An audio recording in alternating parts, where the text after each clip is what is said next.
তো হেই ভিউয়ার্স, কোন গোপনে মন ভেসেছে আজকের পর্বে আপনারা দেখতে পারবেন টেন্ডারের পক্ষ থেকে অনেক বড় একটি কিন্তু অর্ডার পেয়েছে অনিকেতদের গ্রুপটি। তবে বাসার সবাই শ্যামলীকে অনেক বেশি ভরসা করার জন্য তাকে এই প্রজেক্টটি দিতে যাচ্ছিল। ঠিক তখনই কিন্তু শ্যামলী বলে, আমার একার কথাতে তো হবে না, সবাই সবার মতামত জানাক।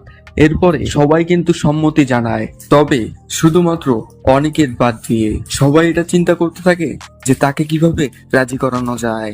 তো যেমন ভাবা তেমন কাজ। পরের দিন অনিকেতের জন্য একটি বিষয় ভাবা হয়, তাকে একটি রেস্টুরেন্টে ডাকা হয়। শ্যামলী কিন্তু রেস্টুরেন্টের ভিতর বসেছিল, আর ঠিক তখনই সেখানে থাকা একজন ওয়েটার মহিলা শ্যামলীর কাছে আসে এবং তাকে এসে বলে, ম্যাডাম, অনিকেত স্যার কিন্তু এখনই আসছে, আপনার আজকে অনেক বড় একটি পরীক্ষা। তখন শ্যামলী কিন্তু হাসতে থাকে আর বলে, হ্যাঁ, আজকে সত্যিই অনেক বড় একটি পরীক্ষা। এদিকে মন্দারও কিন্তু অনেক বেশি সাপোর্ট করছিল শ্যামলীকে।